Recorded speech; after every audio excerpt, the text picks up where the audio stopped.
Paltrocast. First question besides how are you? Do I call you Frankie Kazarian? Frankie Kazarian? What do you like to be called?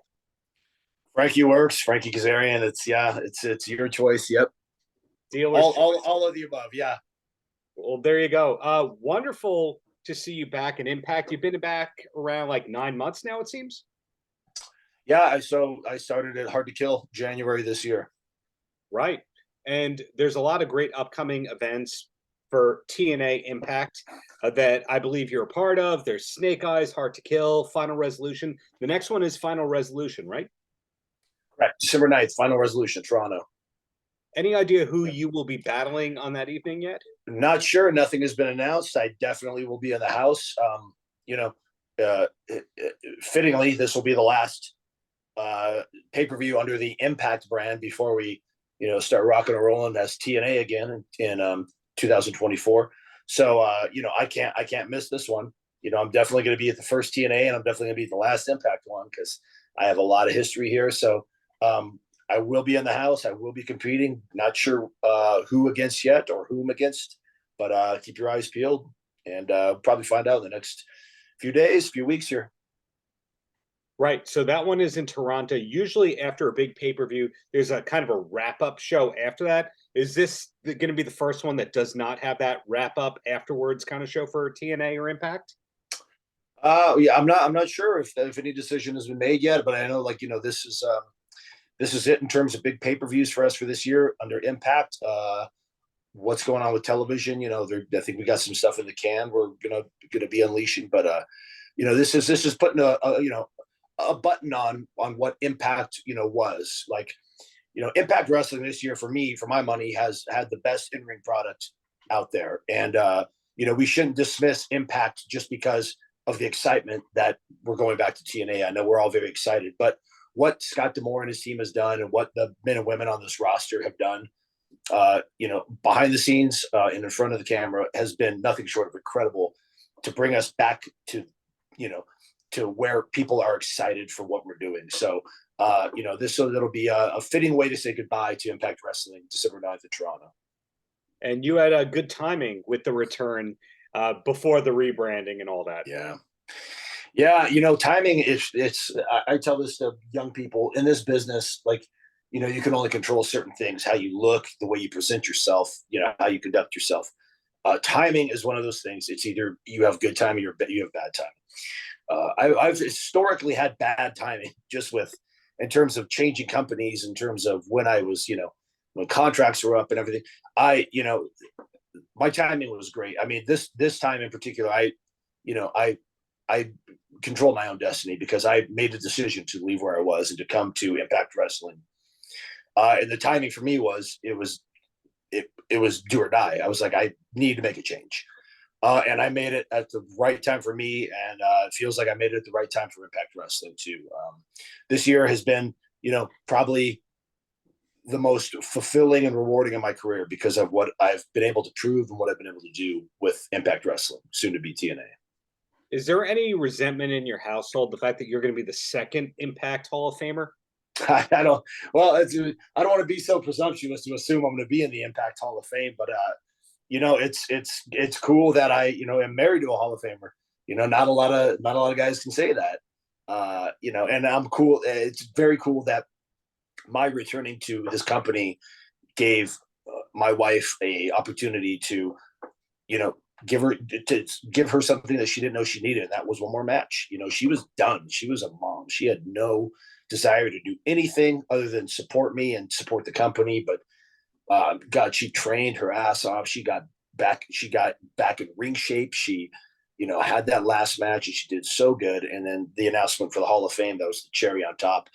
So it's cool that, if my coming back brought her that also, which is, on a personal level, like I can't say how thrilled and how grateful I am for Impact giving me that opportunity.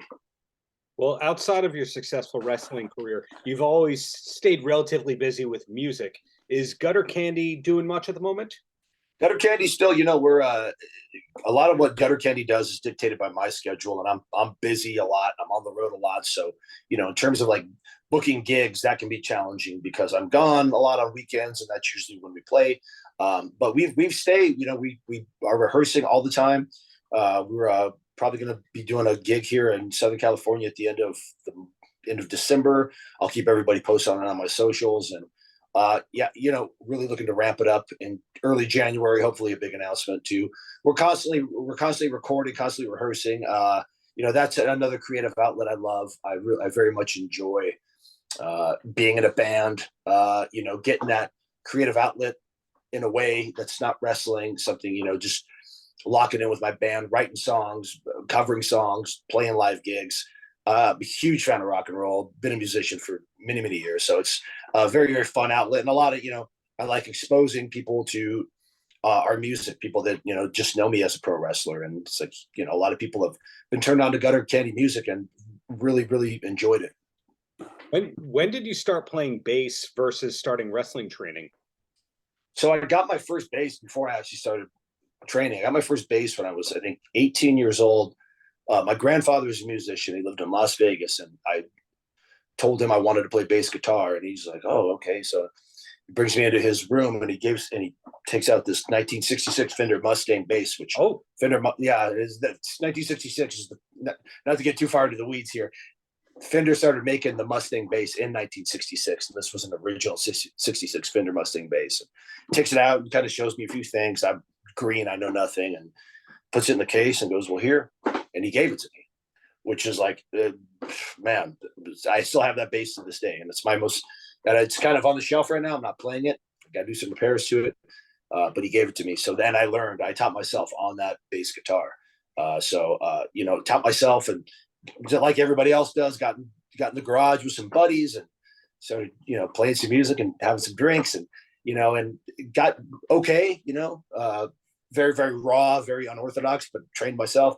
And then wrestling, I started wrestling training shortly thereafter, and then got busy with that. So the music kind of took a back seat, but I always played.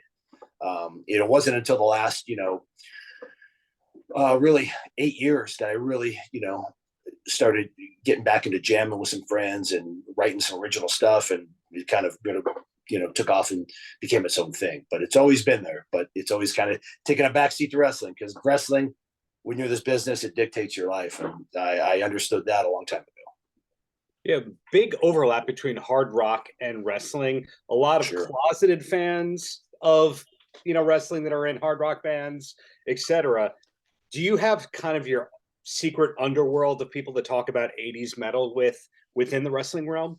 Oh man, I've been lucky enough to become friendly with a lot of guys within the music industry through wrestling, and then being wrestling fans, and through other friends like, I'm very close with Chris Jericho and all the guys in Fozzy, Rich Ward and PJ and like those guys, and through them I've met a lot of people, and through playing on the Jericho cruise I've met a lot of Steve Brown, and I've met a lot of really very cool people, very cool musicians. But when we're talking about music, I could sit in a locker room with for example, say like an Eric Young, and we could talk music all day. And there's a lot of like Steve Macklin's a big metalhead too, and I'm kind of I'm a metal guy, but like I'm a classic rock guy. I'm a fan of good music. A good song's a good song, whether it's Motown, hip hop, hardcore, metal, classic rock, country.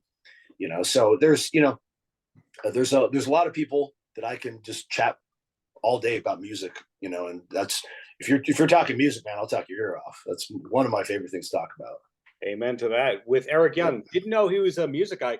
I thought he was a hockey guy. So is it kind of divided with the TNA Impact locker room? Like, those are the hockey people, those are the anime people, those are the video game people, those are the metal people? Is it sectioned off like that? Not really. I mean, like, it's kind of, there is those sections of people, but like EY, just like his wrestling character, there's nothing he can, in the ring, there's nothing he can't do. He could be a villain, he could be a wimp, he could be a coward, he could be a hero, he could be a monster. He's well versed. That's how he is in life. We talk about football, we talk about hockey, we talk about music, but it's a lot of people know that I'm a diehard big Metallica fan and rock fan. So they'll approach me, especially fans. All the fans come up, and if I'm doing meet and greets, and they'll start talking music, and all of a sudden, the line's getting a little bit longer because I'm talking their ear off. Because, like I said, I could talk about that all day. But yeah, but it's what's cool is our locker room. You can talk about anything with anybody. There's so many.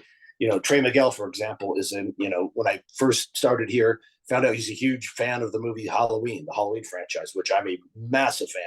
So him and I bonded over that immediately, and just we could talk about that all day. And I could, I could talk with what's cool about our locker room. I could talk with you. Pick anybody in our locker room. We'll have something in common. We can just talk for hours. Well, that and you're just easy to deal with. I think that we've learned that over time. There's a reason why you always have a job. I try to be, man. That's very. I learned that very early on. That Killer Kowalski said that to me. He's like, you can be the best wrestler in the world, but if you have a bad attitude or you get a reputation for being difficult to deal with, people aren't going to deal with you. So always try to treat everyone with respect, have a good attitude. I've always tried to approach this profession that way. Right. Well, 2 quick questions, and then I let you go.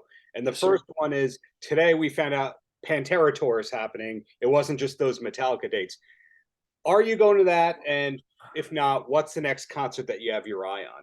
So you just broke the news to me. I did not know that. That's very, very good news. I saw Pantera open for Metallica this year. That was wonderful because Pantera is a huge, huge band for me. And I unfortunately never got to see them with Dimebag or Vinny. So seeing them with Charlie and with Zach, very cool. They sounded great. I will definitely go see Pantera on their own headlining show. That'll be cool. Probably get some deeper cuts and stuff. So that'll be very, very cool. In terms of my next concert, well, I'm about 2 weeks removed from seeing Kiss for the first time, which was very cool. Yeah. And I'm not going to tell any stories to say I'm a giant Kiss fan, but I very much enjoy their music. I'm not in the Kiss army, but I've always respected what those guys do. And I'll tell you this, man, that was maybe the funnest concert I've ever been to. It was Paul sounded great. The Gene looked great, sounded great. The guys played awesome. The sound was awesome. Production was great. So that was very cool. That was just a couple weeks ago. We got Stevie Nicks coming out by me. I might go see her. I'd love to see Stevie Nicks.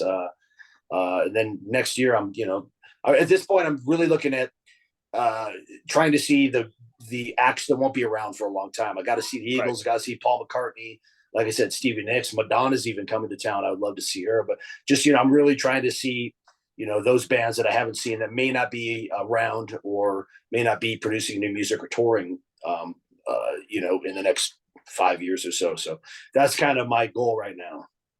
Concert guy. Well, we're not going to say which venue you're going to see them at to protect your privacy and you don't have to deal with those idiots. But the last question before I let you go is this wonderful career that you've had in TNA and Impact and all that. Is there anything you haven't accomplished in the ranks of TNA and Impact that you're still hoping will happen one day? Are you chasing the world championship? I mean, look, I always, I've always said that, like, if, you don't aspire to be a world champion. I don't know why you're doing this. I understand not everybody's goals are the same. Yes, I've worked very hard in my career and I've, achieved more than I ever thought possible. But I would be lying if I said I'm content, because I'm not. I do want to be world champion. I want to have my name in that history book alongside my friends and the greats and those that have carried that title. That going into next year is 100% my goal is to become TNA World Champion. Paltrocast.